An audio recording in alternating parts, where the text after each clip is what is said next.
মা আজকে একটু ফিডা করবা নি? সবাই বাড়িতে তো ফিডা করতেছে, আমি তো অনেকদিন এসে ফিডা খাই না। কি পিঠা খাবি? তোমার ফিডা ভালো লাগে দিয়ে করো না। একটু দাঁড়া, একটু টাইম লাগবে, আমি কইরে সেরে তোর ডাক দিব।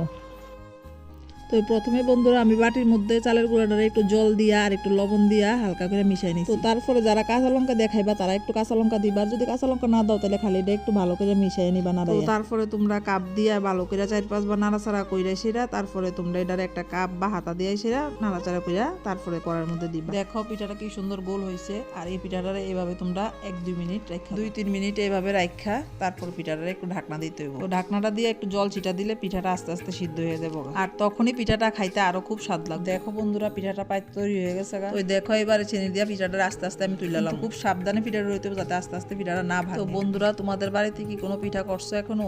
অবশ্য কমেন্টে জানাও। আর বন্ধুরা এমন অনেক পিঠাই কিন্তু আমাদের বাড়িতে হয়, তবে এটা সবচেয়ে কমন পিঠা যেটা প্রায় সময়ই করা হয়। আসলে কি জানো তো, এই পিঠাটা করতে সবচেয়ে সোজা, এর লেগে মা আর বউ সবাই এই পিঠাটারে বেশি প্রেফার করে। কিন্তু ঘটনা হইতাছে এই পিঠাটারে তুমি কিন্তু খালি খালি খাইতে পারো না, এটা লালি বা অন্য কোনো মিষ্টি জাতীয় জিনিস বা চায়ের সাথে তুমি খাইতে পারো। আর এইদিকে এই পিঠাটারে আমরা আজকে লালি দিয়ে সেরা খামু। এই দেখো লালি নিয়ে আমরা বয়ে রইছি, তার সাথে জোনাকে আবার চাও কইরা নিছে। তো তোমাদের কোনটা ভালো লাগে অবশ্যই জানাইকা।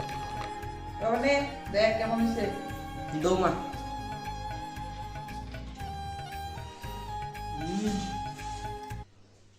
মা স্বাদ হচ্ছে।